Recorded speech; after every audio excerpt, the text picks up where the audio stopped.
vez en otra reunión que nos convoca desde el Instituto de Derecho Comercial de la Asociación de Abogados del Fuero.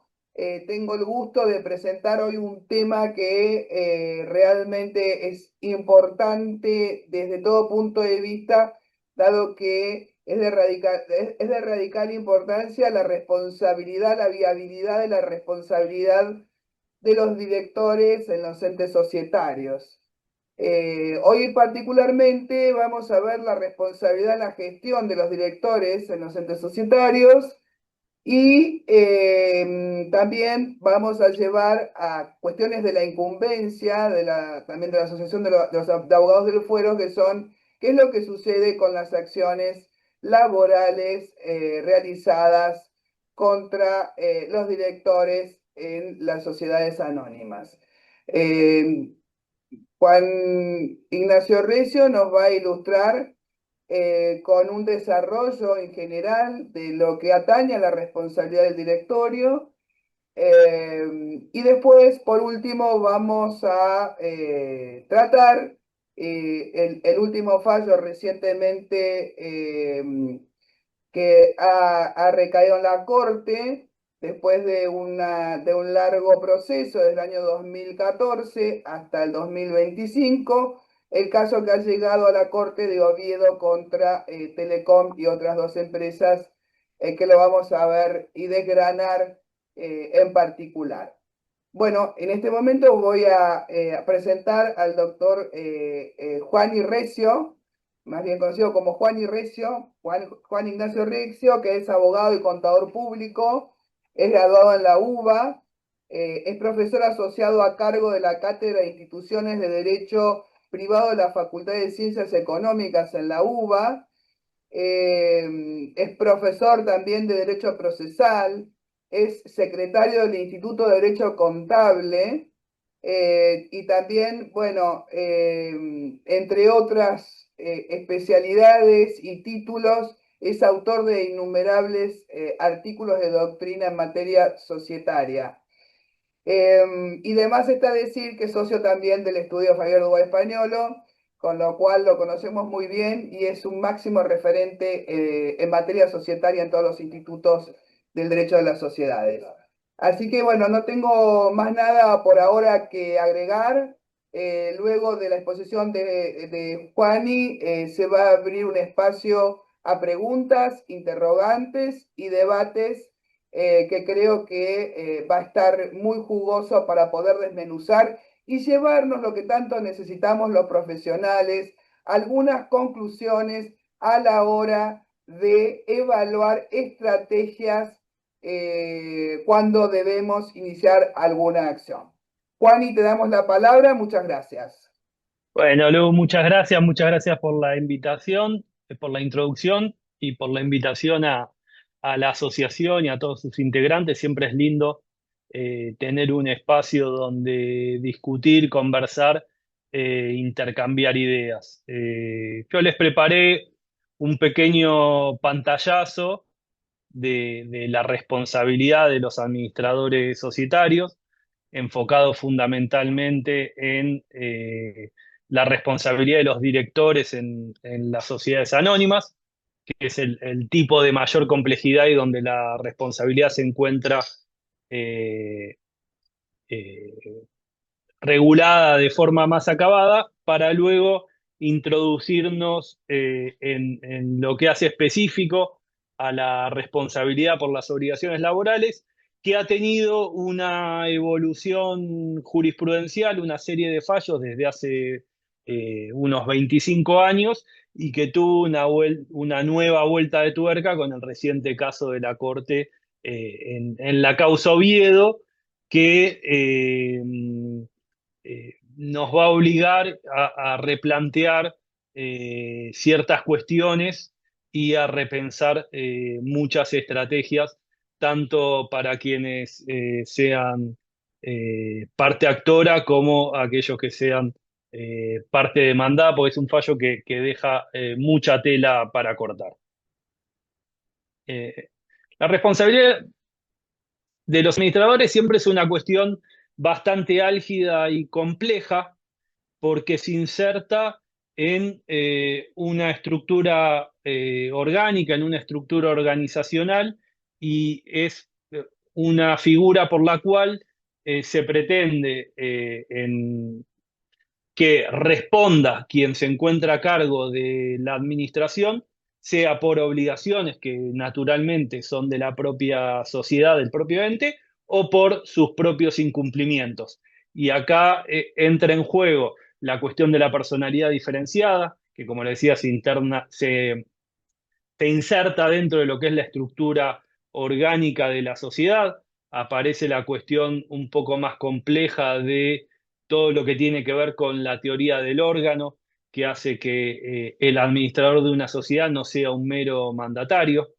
Se vincula también con la limitación de la responsabilidad, que si bien es para los socios en algunos tipos sociales, el administrador de por sí no tiene responsabilidad, si no es por mala gestión, por algún incumplimiento, pero como en la mayoría de las empresas, de las sociedades, son sociedades cerradas, hay mucha eh, interacción, interrelación entre quién es la figura del socio o de los socios y quiénes son los administradores, que muchas veces coinciden con las mismas personas y se desdibujan ahí algunos límites.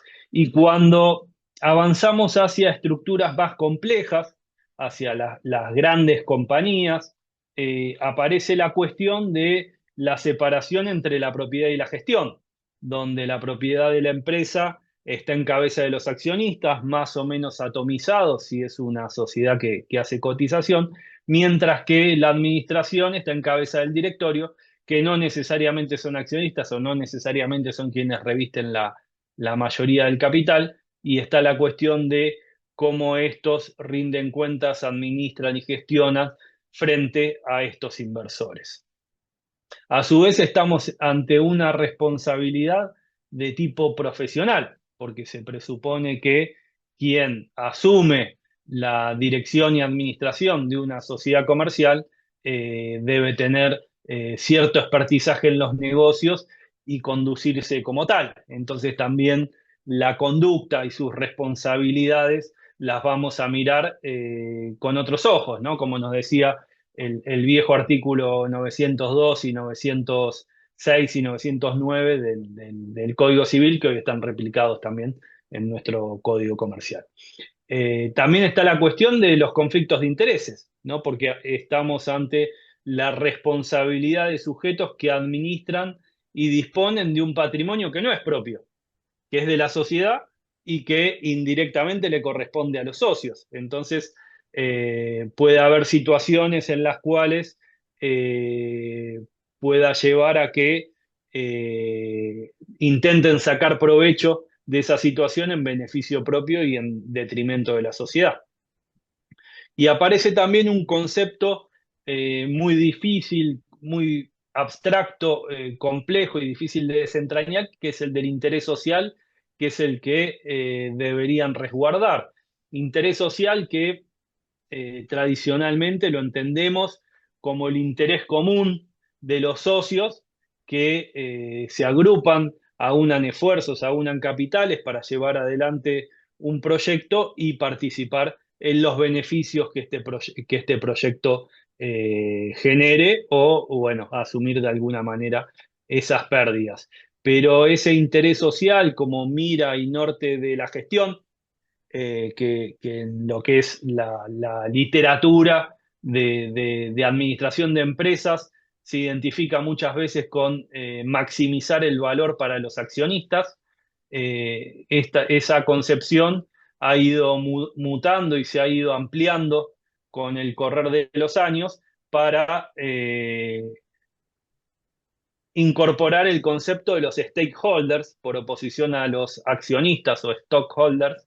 Los stakeholders son todos aquellos que, si bien no tienen participación accionaria en la empresa, tienen un interés de tipo más o menos directo o indirecto, pero que son afectados por lo que suceda con una empresa, ¿no? Acá están los empleados, están los proveedores, están los clientes, está la comunidad, está el medio ambiente, ¿no? Entonces aparece todo lo que tiene que ver con la responsabilidad social empresaria y aparece todo lo que tiene que ver con el enfoque eh, ambiental y de sustentabilidad, que es lo que hoy está primando en la visión de la doctrina societaria, financiera y de la administración como un nuevo, no sé si un nuevo paradigma, pero sí un nuevo enfoque a lo que se venía llevando hasta ahora,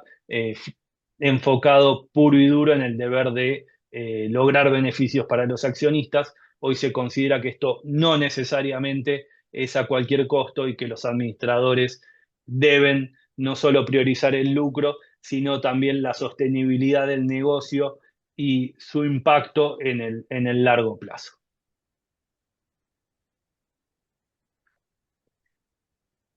Si hablamos de responsabilidad, siempre obviamente la responsabilidad tiene que ver con el incumplimiento de algún deber y el principio general, ¿no? De no dañar, ¿no? Y el deber principal de conducta de los administradores lo tenemos en el artículo 59 de la Ley General de Sociedades, que eh, nos trae esta definición tan conocida de que en la administración de los negocios sociales los administradores deben actuar con la lealtad y diligencia de un buen hombre o mujer de negocios, y que si no lo hacen por acción o por omisión, van a ser solidariamente responsables. Y acá tenemos los tres deberes básicos, ¿no? Por un lado, deben enfocarse en la administración y en la gestión, deben actuar con lealtad y diligencia, y el estándar o parámetro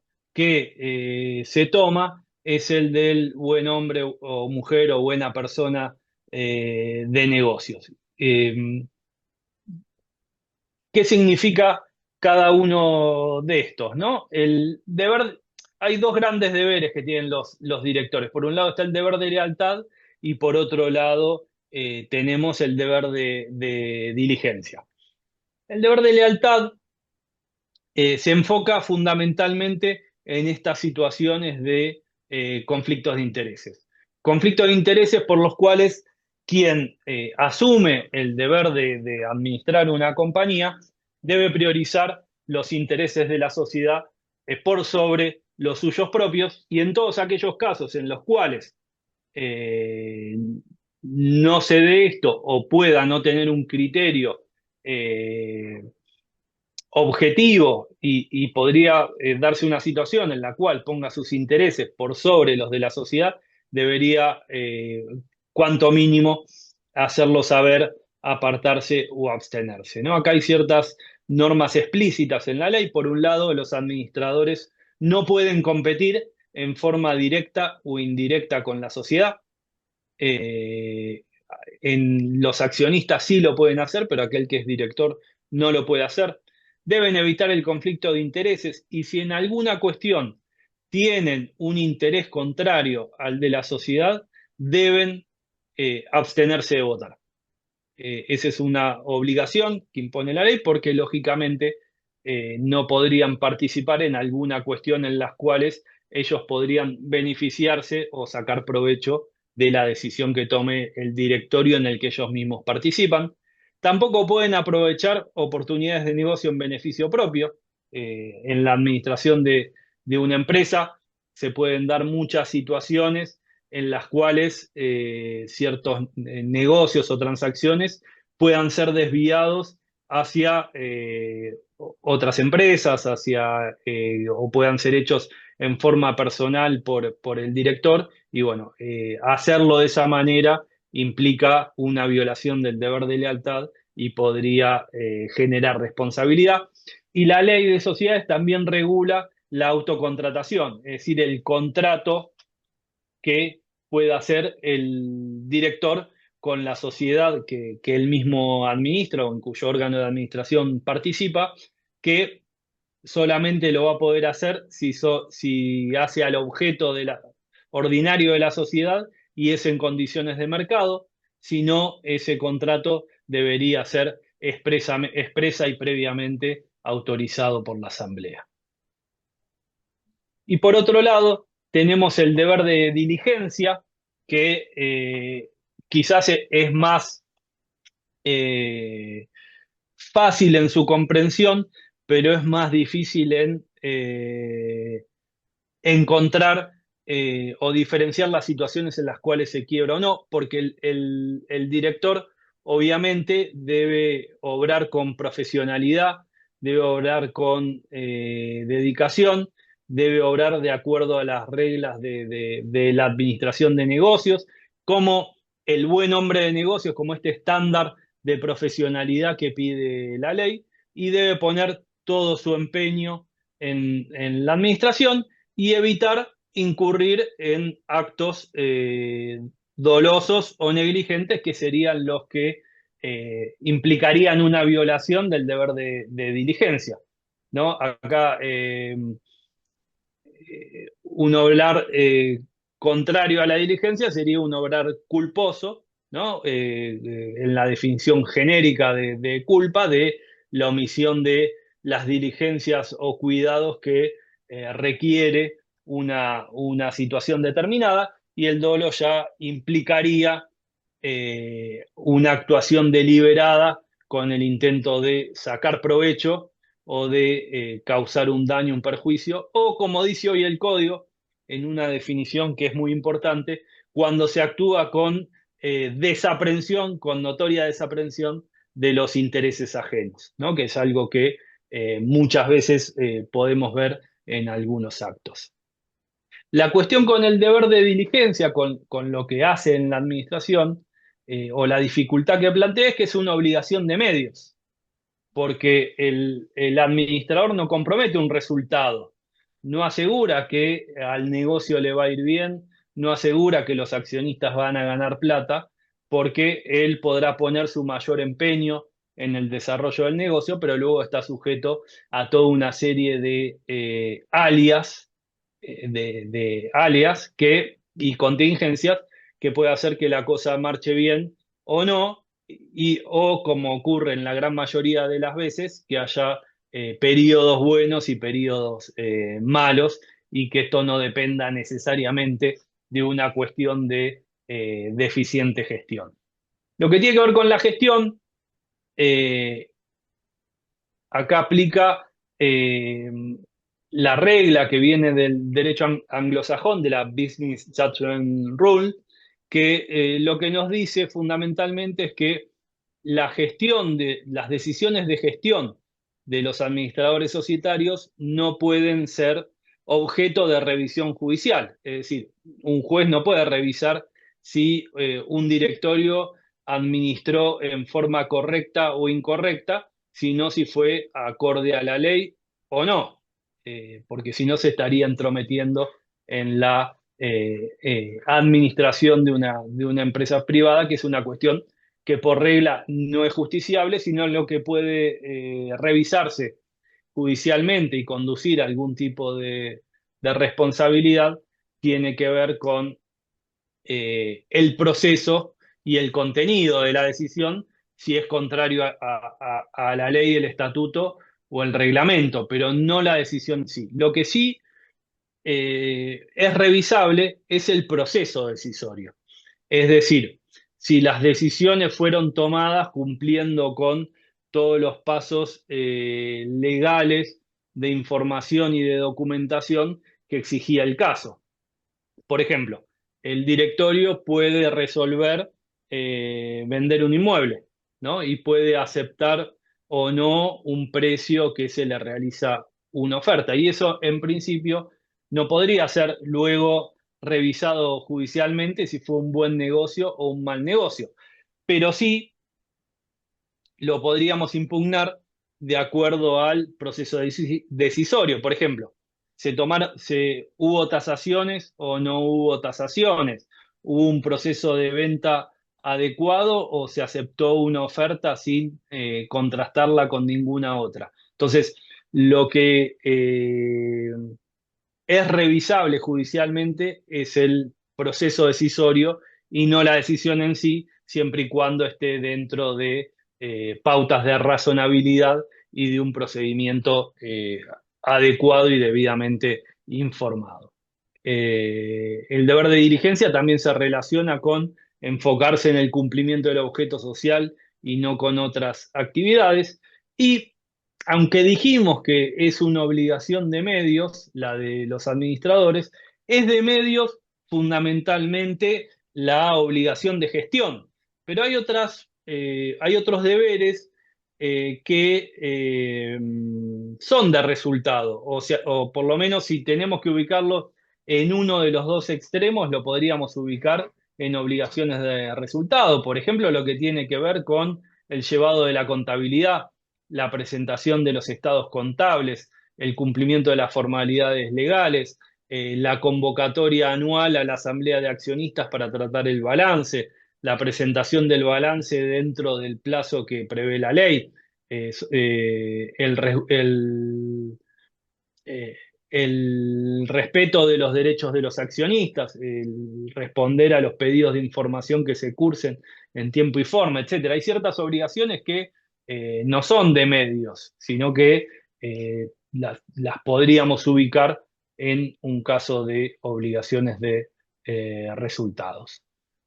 Lo que tiene que ver con el buen hombre de negocios, eh, lo que nos indica, como habíamos dicho antes, es que la lealtad y la diligencia se dan en el marco de una conducta profesional, ¿no? De alguien que se presume que es conocedor del negocio, que es conocedor de la administración y que actúa como quien administra responsablemente bienes ajenos.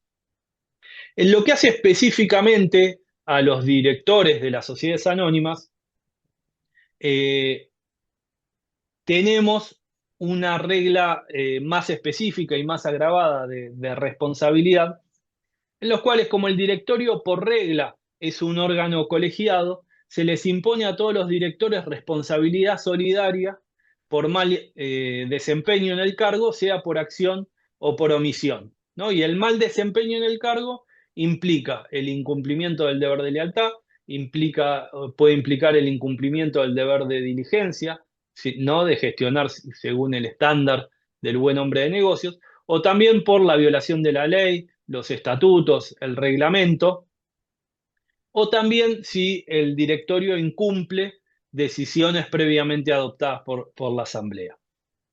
Va a ser responsable si incurre en alguna de estas faltas que sea imputable a título de dolo o a título de culpa grave.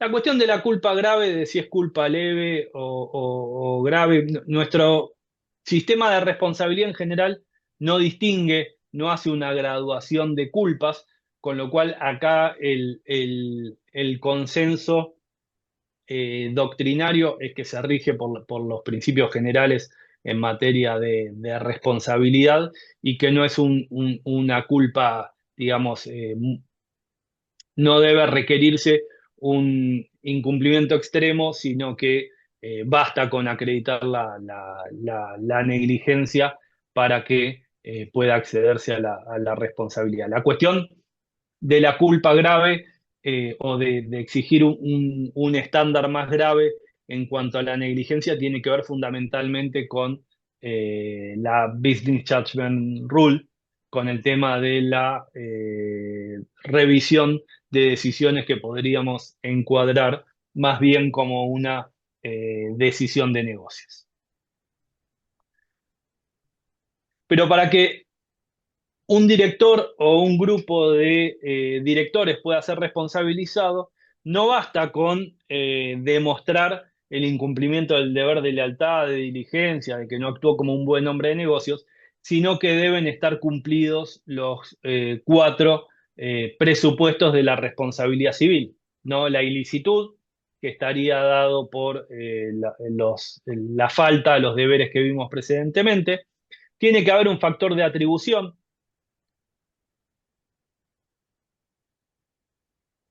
Acá no hay una responsabilidad de tipo objetiva, sino que tiene que haber actuado con dolo, es decir, en forma deliberada o con la notoria desaprensión por los intereses ajenos que dice el Código Civil y Comercial, o actuar con negligencia. La responsabilidad exige un daño, que es lo que debería ser resarcido, y una necesaria y adecuada relación de causalidad entre el incumplimiento y el daño. Eh, Esto, hasta acá, la cuestión general de los conceptos centrales en materia de responsabilidad de los administradores. Pero ya eh, yendo a cuestiones más interesantes desde el punto de vista profesional y académico, eh, podemos ver o analizar el tema de la responsabilidad desde tres puntos de vista, ¿no? Por un lado, lo que tiene que ver con la sociedad y los accionistas, es decir, cuándo el director va a tener que resarcir daños a la sociedad que dirige o a los accionistas de este propio ente, o nos podemos parar desde el punto de vista desde del administrador, cómo resguarda su responsabilidad, porque también tenemos que tener en cuenta que quien asume un rol de administrador, de director en una sociedad, está sujeto a toda una serie de normas, no solo societarias, sino de las distintas cuestiones en las que opera, porque no sé, vamos a hablar de la responsabilidad laboral, pero también va a tener que cumplir con normas impositivas, ambientales, comerciales, regulatorias, dependiendo también un poco de lo que es la actividad de la empresa. Y finalmente, también podemos enfocar el tema de la responsabilidad en cuanto a terceros acreedores que o se vieron perjudicados por la actuación eh, de este administrador o de estos administradores, o pretenden de alguna manera lograr resarcimiento o el cobro de una creencia que la sociedad no está cumpliendo, ¿no? Entonces, vamos a ver, en este último caso, vamos a entroncar la cuestión de los fallos laborales y la situación actual. En lo que hace a la esfera interna societaria, hay dos tipos de acciones de responsabilidad: la acción social y la acción individual. La acción social es la que procura que los administradores indemnicen a la sociedad, al patrimonio social, por los daños que le causaron. Y la acción individual es la que como regla corresponde a la sociedad. Y la acción individual es aquella que pueden ejercer los socios o accionistas o terceros en forma particular para obtener el resarcimiento de los daños que les hayan causado a ellos, los administradores. Y eh, de este concepto general se deducen toda una serie de diferencias. La acción social busca que se indemnicen los daños causados al patrimonio de la sociedad. Por ende, el cumplimiento de una eventual sentencia debe ser abonado a la sociedad y pasa al patrimonio social y no al patrimonio de quien la promueve.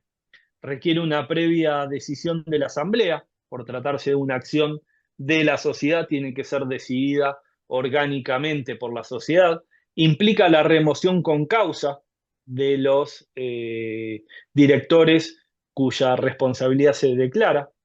Si la aprueba la asamblea, debe ser iniciada por la sociedad, pero si la sociedad no la inicia, cualquiera de los accionistas puede iniciarla dentro de los 3 meses. También puede ser iniciada por accionistas que se hayan opuesto a la aprobación de la gestión de los directores, siempre que representen más del 5% del capital social.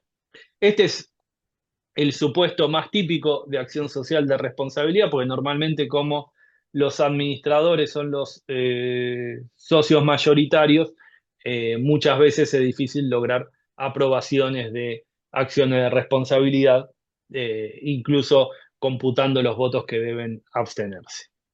Y esta acción puede ser también promovida o continuada por el síndico en la quiebra, porque acá la acreedora y a quien se resarcen los daños es a la propia sociedad. En cambio, la acción individual puede ser promovida por cualquier accionista o tercero, no requiere una decisión de la asamblea y lo que busca es que el directorio le indemnice o los directores demandados le indemnicen el daño causado a su patrimonio individual.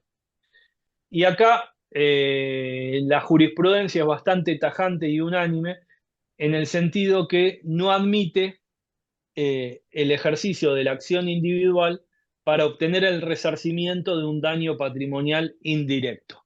Es decir, no podemos argumentar bajo la figura de la acción individual que la conducta del director le causó un daño de X a la sociedad y que por ende, teniendo un 10% del capital, me deben indemnizar por el 10% del daño. Eso no es admitido en la jurisprudencia y esto es bastante pacífico, sino que si ese es el daño que se va a invocar, debería hacerse el camino de la acción social, pedirse la convocatoria a asamblea, que se trate en el orden del día, etcétera, etcétera, etcétera. La acción individual no implica remoción, porque no hay un daño en teoría a la sociedad, sino al patrimonio individual, y solamente beneficia a quien la promueve. Por más que sea un daño que hayan sufrido varios accionistas, acá lo que se resarce es un daño individual, un interés individual.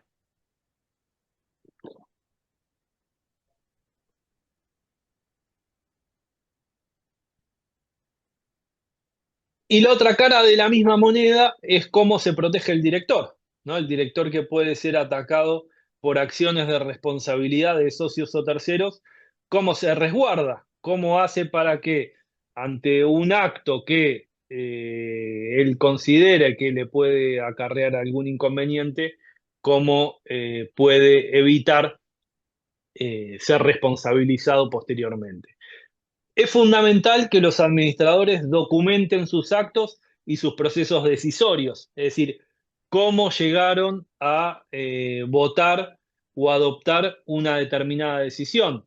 Si pidieron informes, si pidieron dictámenes, si pidieron tasaciones, si se siguieron los procedimientos internos habituales, si hay reglamentos, si hay manuales de procesos para ciertas cuestiones, si se siguieron o no. O sea, el director debe poder justificar y demostrar sus actos, que fundamentalmente esto lo va a poder hacer a través de la contabilidad, a través de las memorias, a través de las actas de directorio, pero también a través de sus papeles de trabajo, ¿no? De toda la documentación que haga a su gestión.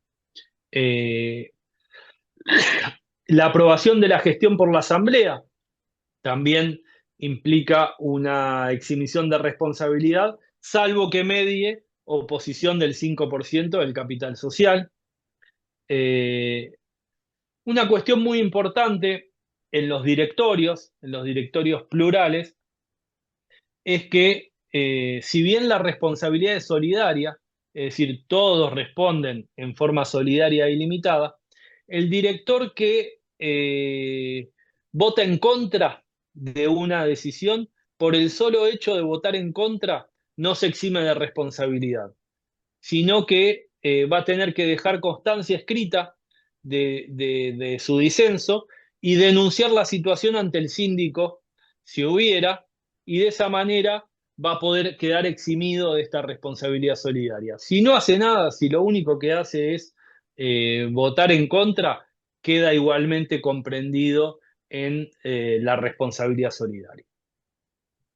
Otra excepción a la responsabilidad solidaria es la posibilidad de atribuir funciones diferenciadas a los directores, sea por áreas de gestión, por lo que fuera, pero esto eh, tiene que ser aprobado por la Asamblea y tiene que estar inscripto en el registro público para que sea oponible. Si no se cumplen con estos requisitos, la responsabilidad va a ser igualmente solidaria.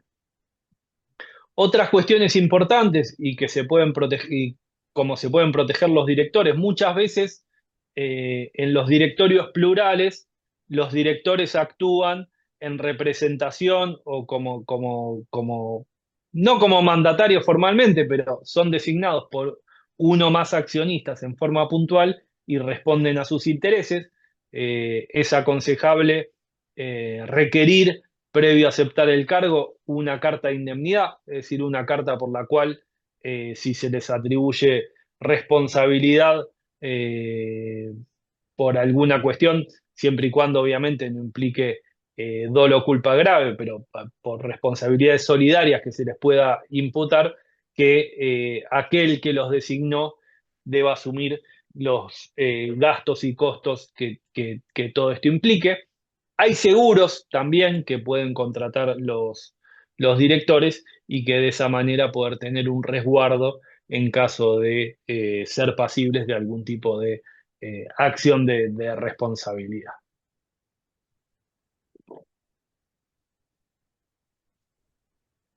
Y nos metemos ahora ya sí en lo que tiene que ver con la responsabilidad específica por las obligaciones laborales. Acá eh, esta cuestión es compleja y difícil porque eh, se mezclan dos ramas del derecho y dos cuestiones con filosofías e intereses distintos, ¿no? De alguna manera el derecho societario tiene que ver con la organización de la empresa, con el comercio, con el fomento de el emprendimiento, y es una rama del derecho típica del derecho privado y el derecho comercial en particular, con todos los principios que subyacen. Y por el otro lado, el derecho laboral, como parte del derecho público, que protege fundamentalmente a la parte más débil de esta relación, que es el trabajador. Y desde el punto de vista profesional, se plantea, lógicamente, la cuestión de cómo obtener el cobro de una indemnización laboral de alguien que se desempeñó para una sociedad que no tiene patrimonio con el cual responder, mientras pueda haber socios o administradores que sí lo tienen y que esto puede dar lugar también a algún tipo de inequidad o injusticia.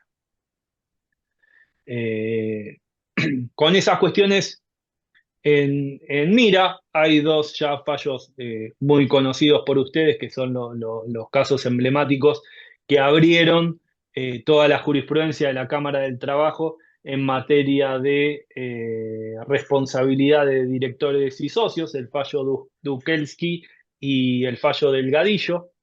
Dukelski, los dos refieren a causas en las que se probó el pago de salarios en negro. En Dukelski se responsabilizó a la presidenta de la sociedad por con base en considerar un incumplimiento de sus obligaciones como directora, el pago de salarios en negro, y se la condenó solidariamente al pago de la condena. Y en Delgadillo se hizo aplicación de la doctrina de la desestimación de la personalidad jurídica, responsabilizándose a los socios y directores. Si bien se dijo que la sociedad no encubría fines extrasocietarios, como pide el tercer párrafo de la primera parte del artículo 54, tercer párrafo de la Ley de Sociedades, eh, se consideró que sí había un uso abusivo de la sociedad, que era un medio de defraudar los intereses de terceros. A partir de estos dos casos, se fue desarrollando toda una profusa jurisprudencia en la cual, bajo ambas normas, se lograron muchas condenas contra socios y directores por obligaciones laborales, condenándolos en forma solidaria.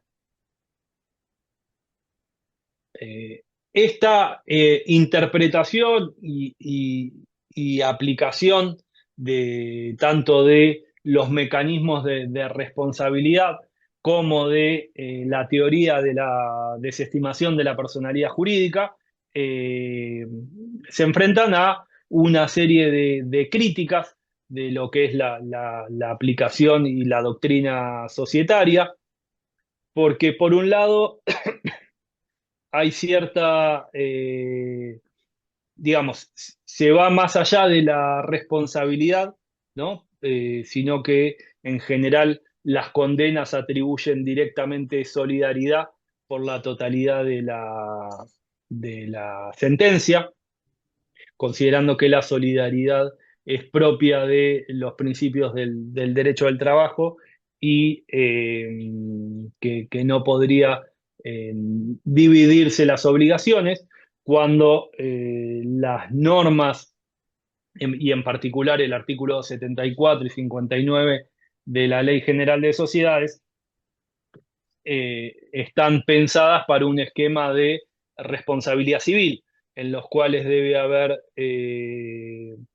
deben probarse todos los cuatro elementos de la responsabilidad civil y fundamentalmente la condena debe recaer exclusivamente sobre aquellos daños que tengan relación de causalidad con el incumplimiento. Y pasa muchas veces que en situaciones de empleo no registrado se condena a pagar solidariamente la totalidad de la condena y no aquellos rubros que tengan una relación de causalidad con la falta de registración. ¿No? Porque, digamos, la indemnización por despido se debería igual, pero la no registración podría sí tener un daño directo vinculado a las cuestiones de la seguridad social, a prestaciones de obras sociales, podría incluso dar lugar a un daño moral, pero se considera que deberían resarcirse únicamente los rubros que tengan relación de causalidad. Sobre esto vuelve la Corte también en el fallo Oviedo, que ahora vamos a ver también.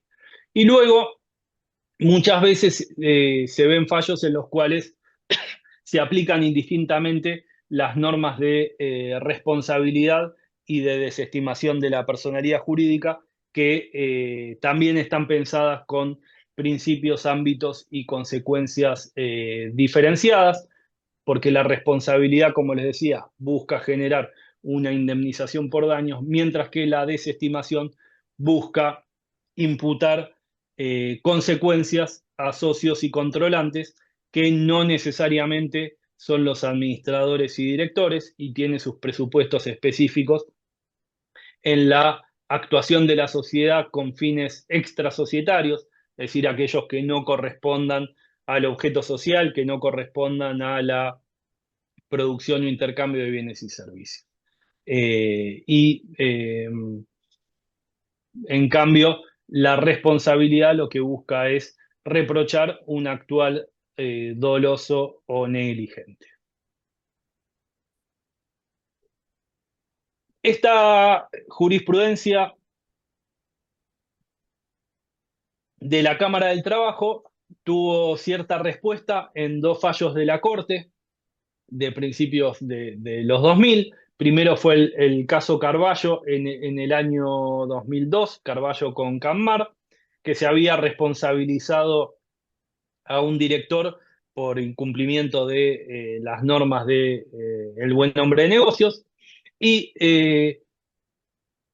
la Corte lo que consideró en este caso, dijo que era irrazonable condenar por el simple relato del actor y sin pruebas. Es decir, consideró que la atribución de responsabilidad requería no solo de una justificación, sino además de que esté corroborada por pruebas. Y también señaló que la aplicación de una causal de responsabilidad en materia societaria tiene carácter de excepcional. Este fue un primer caso, y luego vino el caso Palomeque. Respecto, Palomeque. respecto de Carballo, podríamos decir que es acertada la primera parte del fallo de la Corte, en cuanto a que una condena por responsabilidad lógicamente requiere prueba de los cuatro presupuestos de la responsabilidad civil, pero a diferencia de lo que es la desestimación de la personalidad jurídica, la atribución de responsabilidad no es excepcional, sino que lo que requiere es prueba, no un caso de excepcionalidad.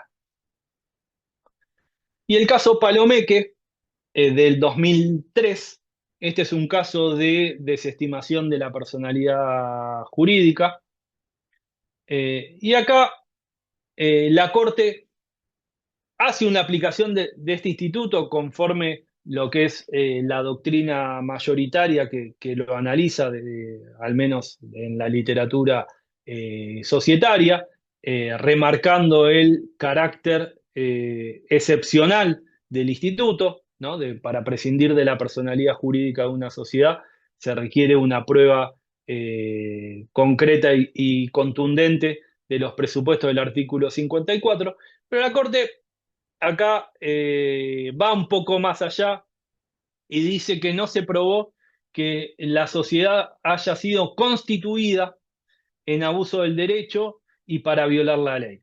Y esta es una interpretación del artículo 54 mucho más estricta de la que tiene consenso en la mayoría de la doctrina, porque el artículo 54 no pide que la constitución de la sociedad sea en fraude a la ley o sea para llevar adelante fines extrasocietarios, sino que refiere a la actuación de la sociedad. Con lo cual, una sociedad que fue constituida en forma legítima, con fines loables y desarrolla la mayor parte de su actividad en forma regular, tiene una actuación con fines extrasocietarios o es utilizada para violar la ley o afectar derechos de terceros, puede quedar sancionada bajo la figura de este instituto. En ese sentido, Palomeque, digamos, eh, buscó ser una respuesta a la jurisprudencia que traía la Cámara del Trabajo, pero en cuanto a la interpretación del artículo 54 fue más estricta de lo que entendemos corresponde a una adecuada interpretación. Después de Palomeque, la Corte siguió aplicando esta doctrina a partir hasta el año 2007 aproximadamente, en la cual dejó de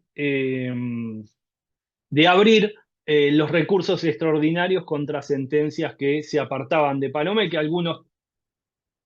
Eh, Algunas cámaras, algunas salas variaron su postura, pero la mayoría no. Después del año 2007, la Corte dejó de abrir los recursos extraordinarios por este motivo, rechazaba las quejas remitiendo el artículo 280 y de esa manera indirectamente convalidó sentencias que se apartaban de la doctrina de Palomeque y Carballo. Hasta este año, con la sola disidencia de Lorenzetti. Lorenzetti sí, en sus fallos en los fallos de la Corte hacía la salvedad de su disidencia. Y este año tuvimos el fallo Oviedo contra Telecom Argentina. En este caso se había demandado a dos sociedades que entendemos eran contratistas de Telecom, y además se demandó a Telecom más a sus directivos. La sentencia de primera instancia había admitido la demanda contra las tres sociedades, y la sentencia de la Cámara extendió la responsabilidad a los directores de Telecom. Los directores de Telecom interpusieron recurso extraordinario y la Corte abrió e hizo lugar al recurso y revocó el fallo de la Cámara, estableciendo algunos lineamientos que, o restableciendo algunos lineamientos que venían de Carballo y Palomeque, pero también agregando algunos adicionales que van a dar mucha tela que cortar y mucho que pensar en la actuación profesional de uno y de otro lado del mostrador en este caso. La Corte, bueno, reiteró que las excepciones a la personalidad diferenciada son restrictivas. Señaló que la responsabilidad de los directores obliga a indemnizar el daño y que no da lugar a solidaridad, con lo cual acá eh, viene este tema que había mencionado anteriormente, que diferencia solidaridad de responsabilidad y que al admitir la responsabilidad, pero no la solidaridad, admite que este tipo de condenas podrían darse sobre los daños que tengan relación de causalidad con el incumplimiento, pero no una solidaridad íntegra respecto de toda la condena. Dice que la atribución de responsabilidad a los directores requiere de justificación y prueba, es decir, no puede presumirse, sino que deben probarse los incumplimientos y debe probarse también el incumplimiento y el conocimiento personal del director que se demanda. Esto también surge del fallo.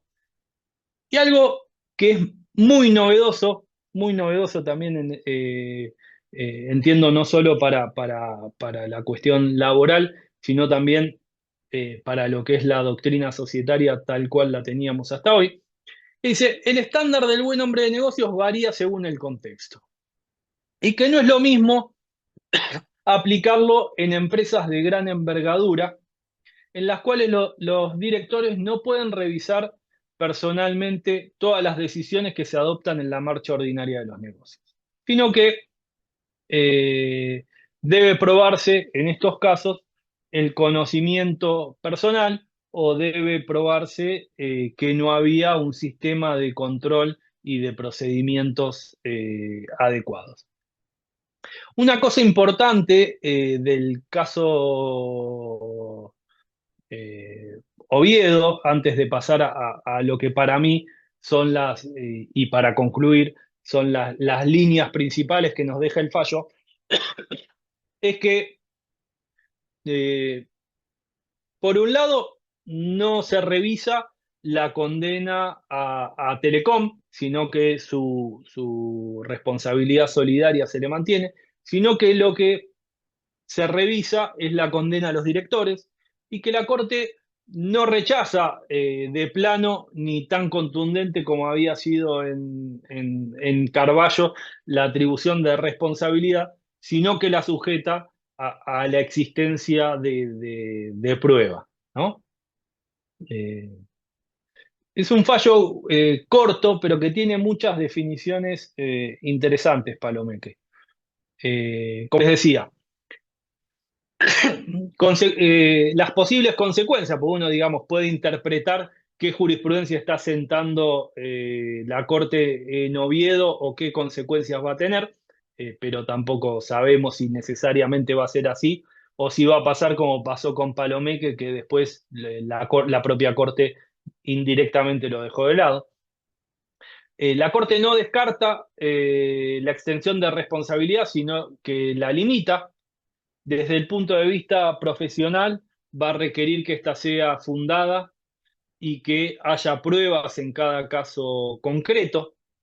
Eh, Pide prueba del daño y relación de causalidad, porque, como les decía, descarta la solidaridad, esto lo dice expresamente.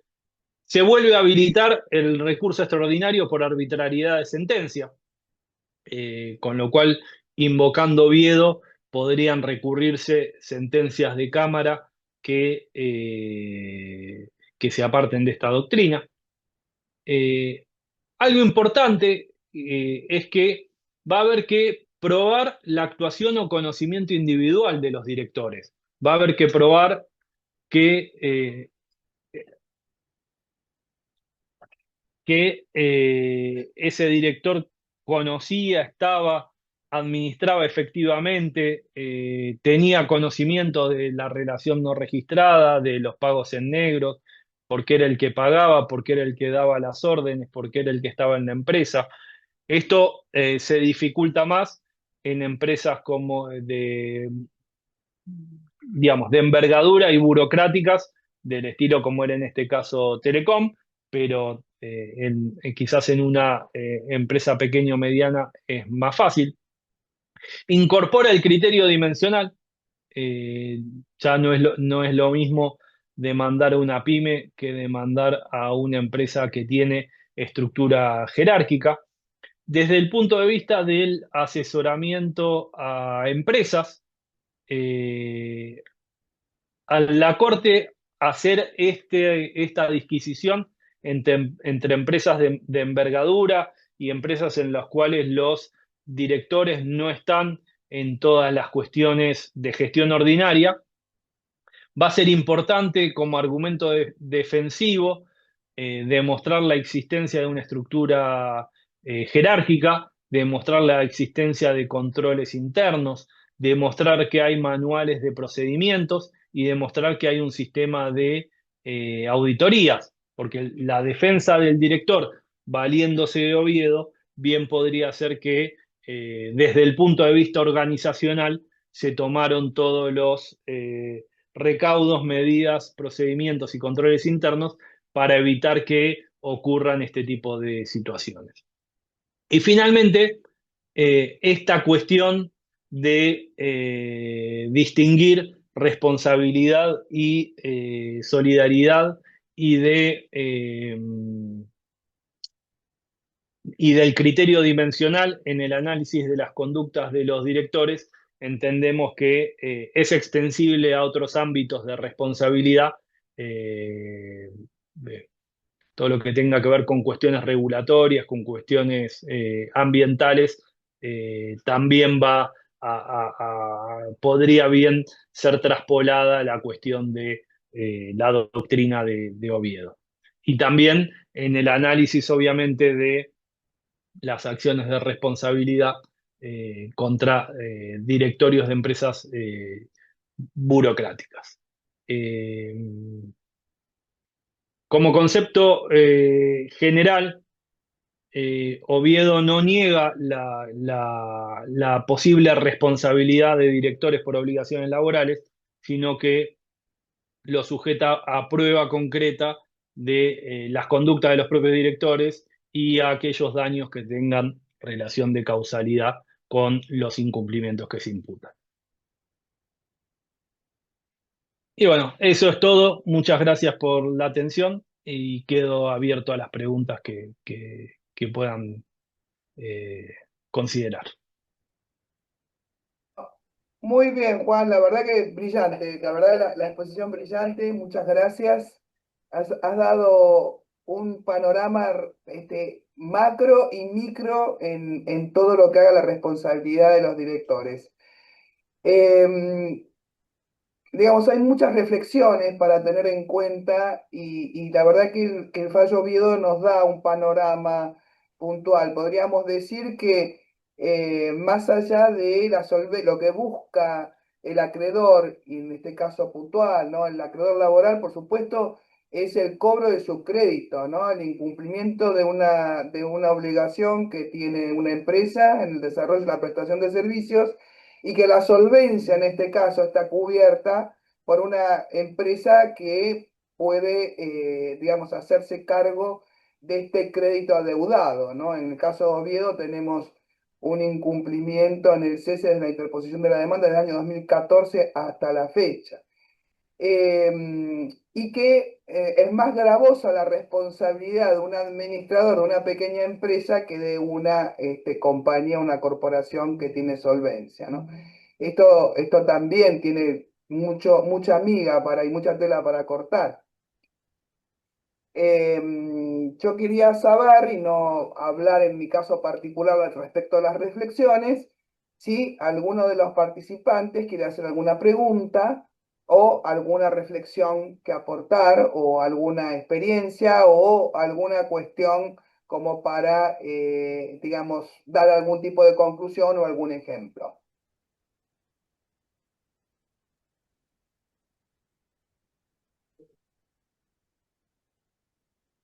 Pueden, digamos, levantar la mano o eventualmente hacer una pregunta que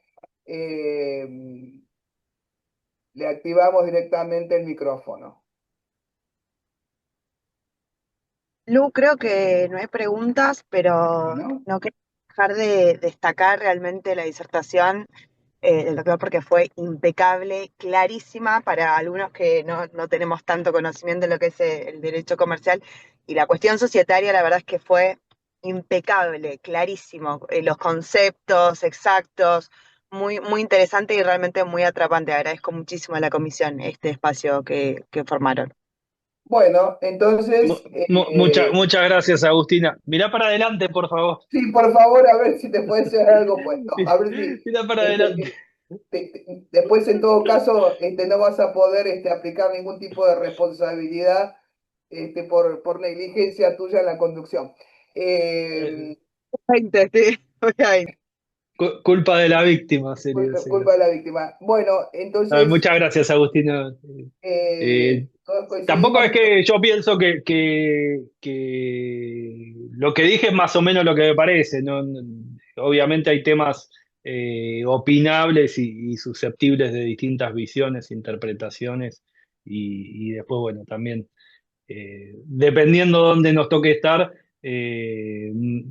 nos podemos mover desde un lado o desde el otro para intentar sacarle miga a los temas y a los fallos y demás. bueno, muy bien. A ver, acá hay un agradecimiento. Bueno, todos, excelente, Bueno, excelente muchas gracias a todos espacio. por los comentarios. Bueno, esto queda grabado y va a estar colgado en la página y en YouTube, así que algunos que lo quieran repasar, la verdad que ha sido una clase absolutamente didáctica eh, y típico de un docente, profesor, que lo hace todo sencillo en cuestiones tan dificultosas como son, en este caso, la responsabilidad mirada desde la óptica del derecho societario y desde el derecho del trabajo. Desde ya muchas gracias y nos estamos viendo en la próxima reunión. Gracias Juan y gracias a todos y a todas por haber participado de este momento tan instructivo. Gracias. Bueno, muchas Muchísimas. gracias a todos. Buenas tardes, que sigan bien. Chau, Hasta chau. luego, buenas tardes.